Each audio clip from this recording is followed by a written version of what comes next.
believe I would have felt much better if they were even there to help me through the delivery process. Mommy's tough guy. I know it would have been my tough guy. Would have been my tower of strength. Good evening and welcome to Revive, Renew, Restore with Tamika. Today I am going to detour a bit from my regular inspiration. I'm going to talk about a story, my experience I had some years ago. It is not something that I talk about because it's very hurtful and so forth. So I don't talk about this because each time I talk about it, it brings tears to my eyes. So let's go. Bear with me. It's an event of my life that happened in 2018. 2018, this event happened in my life. December for starters. So I'm just going to give you a rundown as to how it started and how it ended. Okay, it was on December 2nd, 2018. It was a Sunday. I was home with my sisters, and so I went upstairs to the washroom to put something down. After I was coming backtrack a bit, I was pregnant that time. So after I was coming down, my sister realized that my clothes was soiled. When I say soiled, it's blood was on my clothing. So we ran to the bathroom to get ready to go to the hospital. I was scared. I was scared and I was terrified. So she helped me clean up myself. We get dressed and we went to the hospital. Upon reaching the hospital, that part there, I don't remember the name, where they would check you in and they would do the examination and decide whether you're going to go on ward or not. So upon reaching Cornwall Regional Hospital, I went in that section. I was in pain, so I was crying. And the nurse came and they checked, do the vital signs, etc. But that wasn't the part that hurts me the most. The part that hurt the most was when this doctor lady, she was going to check me. They asked the necessary questions: name, date of birth, how far you were in your pregnancy, etc. I gave them my book because I was going to a private gynecology. So I gave them the book. Upon giving her the book, etc., she see and did the necessary check. So I don't know if most of you know that metal thing that they would use to check to see this metal thing. I don't know if you can see it. This metal thing. So I said to the doctor, I said, could you please use the smaller one, because my gynecologist used the smaller one because he said that my passage is too small, etc. Her reply was, penis bigger than this.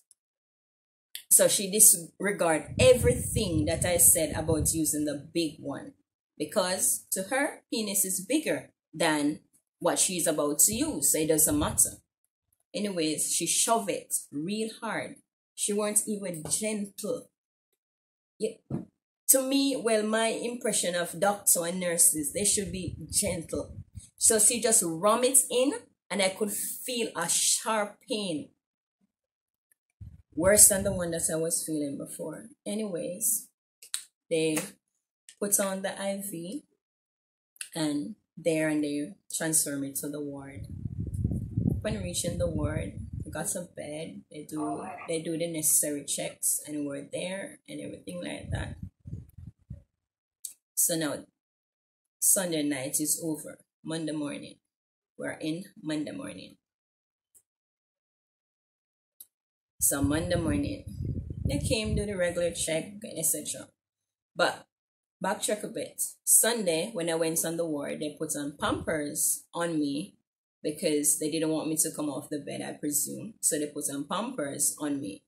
So because I was having pain, so they put the pampers onto me. After putting on the pampers, they leave me, etc. My family visited, etc. They leave and so forth. So now Sunday night I was there and we got everything. Monday morning, now they do the necessary routine where they would come, check vital signs, etc.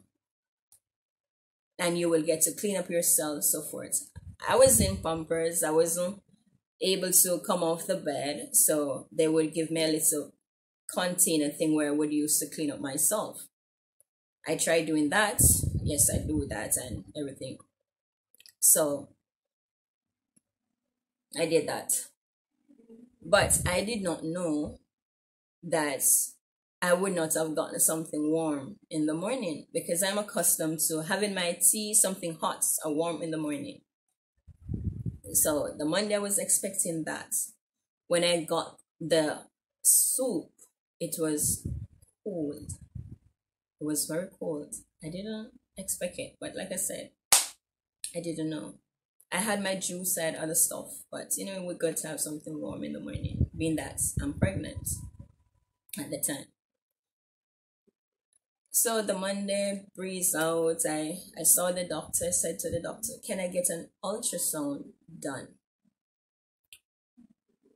He asked, why do you need an ultrasound? I said, I want to know if my baby is okay.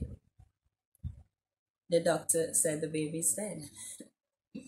He said the baby is dead. So I did not get the ultrasound done on the Monday. But my baby was moving. And no one was making any effort to save my baby because he wasn't 7 months. I was a week under 7 months. I wasn't yet 7 months. So they said that he was a full term and a whole lot of other medical terminology they use to say that yes, he's not a baby, but to me he was my child. I felt him. He was inside of me. I loved him and I wanted to hold him. Okay, the Tuesday came. No, backtrack before the Tuesday. The Monday night, I was trembling. The nurse came and she checked. Because I called to her with another lady, and she checked to see if the IV something wrong with it where I was trembling. They call it ego. I don't know the medical term for it, but it's ego. So I was shivering my yeah. So she said that when things like this happen, we need to take this whatever on, because I was trying to put things on me, the blankets, to get warm. So she said that no, should take it off. Anyway, she took it off. When she walked off, I put it on because I was cold. I was shaking, and I was like this for about an hour, over an hour. I was like this, just trembling and shaking like that. Even another pregnant lady was beside me. I wish not to share her name, because I don't know if she wants to. She would have wanted me to share her name. So I won't share her name. Even she was saying that find more stuff to put on yourself so you can get warm, etc. And see if we can stop the shivering. See if we can stop the shivering. Which I did. So yeah, the Monday breeze off. Now the Tuesday. So I was in there from the Sunday. Asked for the ultrasound. The Monday was denied. So the Tuesday. The Tuesday I asked again. So eventually I got to do the ultrasound. When they carried me to the ultrasound room and they examined me, they realized the baby was still alive and the baby was moving. I was excited because I was like, yes, my baby is alive, even though they said he was dead. He was still alive. So I got excited and everything like that. I started smiling in the room, in the ultrasound room. I started smiling because, yes, I'm saying the odds were saying that he's dead. But when I see that he actually moved, and there was an heartbeat and everything like that, I began to smile, And the doctor was like, he's gonna dead. He look at me and tell me that the baby is gonna dead. So I must not get excited. He's gonna dead. First, he told me that the baby is dead. Now we're in the ultrasound room where there's a heartbeat, the child is moving. And he said that he's gonna dead. So right then and there was hope for my child, because who was supposed to help me mark him off dead? So I came back from the ultrasound room. The Tuesday I went back on my bed. Everything like that. And we were doing all of that. Went back. But before that, backtrack a bit. The Tuesday morning before I came off the bed, because I asked the lady in the early morning when we're supposed to do our cleaning up, take our shower, who can go to the bathroom, and who cannot go, they will bring some water and you will clean up yourself. So that time, the lady put the thing so far. So I said to her, can you pull it nearer? She didn't look at me or anything like that. So I had to get up and I had to pull the thing close. And I almost fought. So I screamed because I felt something in my back goes like this. And it feel like my back just start to open. And I feel my tummy like it was tearing out. And my hand twist on the bed that had in the needle, or the thing that has in the IV. So a nurse saw me and said, what happened? So I told her that I was trying to get the water because I asked the other person and she refused to. So I could hardly clean up myself because the pain started like, it was unbearable. So in the afternoon, my sister visited me and they cleaned me up. So she put them at the Pampers. Now the Tuesday night about 10 o'clock, I started to have an excruciating pain. I have pain. My back was opening even more. My belly bottom, my abdomen, it was like something was tearing. It was pulling apart. About 11 o'clock came.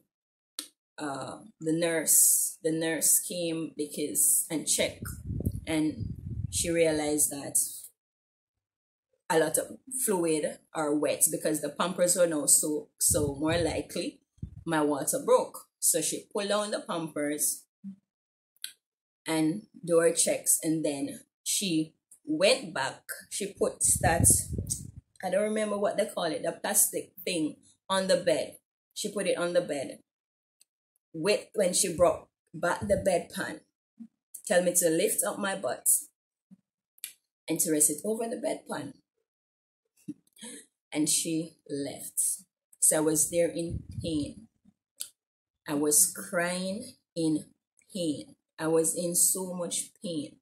I was there and I was pushing. I don't know what to do. I am new to this. I was there pushing before even I was supposed to push. So thank God to the lady, the other pregnant lady. She helped me through the process. Like I said, don't push. Wait until there's a force, then you push. This is how you push. But before then, we're calling, after the nurse brought the bedpan and put the thing on the bed for it not to mess up, I presume. She put it on the bed and she left. So we call nurse, no nurse. She wasn't even at the front part where we could see them. They went inside that little room and they locked the door. The door locked. Nurse, no nurse. Crying nurse. I called my child father at the time on the phone. I was saying to him, pray, because it seems like the baby is coming, so pray. So I was there. The baby came about 4 a.m. Wednesday morning. That was the 5th of December. The baby came out footway. footway. I was left alone to deliver a baby in a bedpan footway. The baby came out footway. Anyone who know about pregnancy always heard when I was little, a child, to say that when baby come out footway it's more painful than headway. I don't know, but that's what a person always say, it's a breach. But that pain was something else. And I cried nurse. I cried on the phone. And I was there and I pushed according to the direction of the other pregnant lady who helped me, because I didn't know what to do, because she was saying, how you're pushing, you're going to hurt yourself. But I didn't know. I felt something and just push. I didn't know. So the baby came out 4:10 in the bedpan. I have a picture here. The baby came out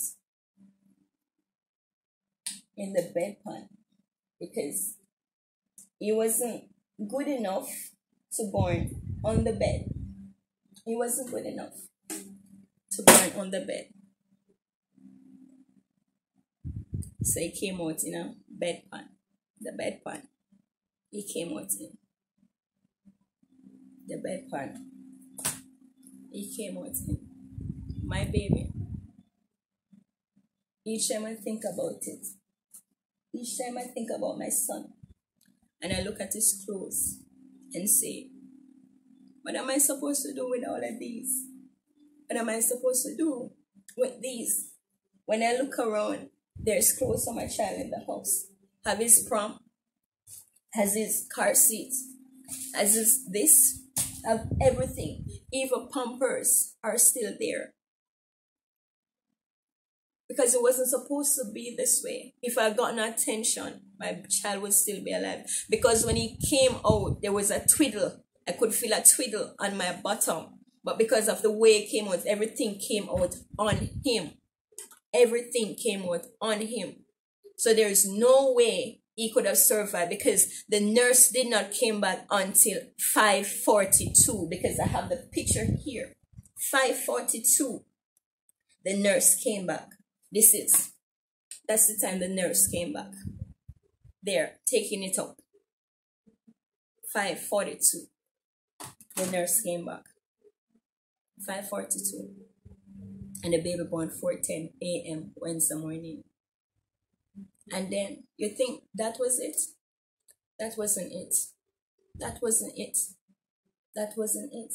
Me, they're going to ask if everything came out. The doctor, you're going to ask me if everything came out. So I said, I don't know. You're the doctor. They left me, who don't have any medical experience, and then going to ask me if everything came out. If everything came out. That's what they say, if everything came out. This is not something I talk about, because each time I talk about it, it hurts. It hurts. Especially when I see his clothes. I have everything still. Because of the pain of him, and everything reminds me so much of him. I migrate. I left Jamaica. I went away for almost 2.5 years because the pain, the hurts in losing a child. Not because everything they tried, help was given to say, there wasn't help given to save him. If the effort was put out to save him, maybe it wouldn't tear my inside so much. It wouldn't. It wouldn't. But I hope no one had to experience what I did at Cornwall Regional Hospital, because the pain is unbearable. Even now, I'm trying to hold back the tears. I'm just trying to hold it in, because it hurts till my body numb. My child, December the 5th, my child would have been 4. And he was thinking he did not get the help, as he would still be alive. They did not help him. Even if I would have felt much better if they were even there to help me through the delivery process and say, yes, everything was done to save him. But when you put the bedpan and you left after 4 and you did not return until after 5 to 6, that means you went away because the intention was for him to dead. Because earlier that was what they said. He's dead. And then when they check and see that he was still alive, I guess the last part was, yeah, we say he's dead. So, and he's not a baby because he's not yet 7 months. He's a week less. 7 months. I know baby save under 7 months. Because he could have gone into the incubator. If help was given to him, he would have gone in there, and I believe that he would have still be alive today, waiting to celebrate his 4th birthday, December 5th of this year. But because of that, I don't know if I want to become pregnant. That experience is just fearful, because I'm saying that experience, that I don't want to go through that. I don't want to be left in a room again to give birth. If that lady wasn't there, I don't know what would have happened to me. I don't know what would have happened to me, because I didn't know what to do. I didn't know what to do. I didn't know what to do.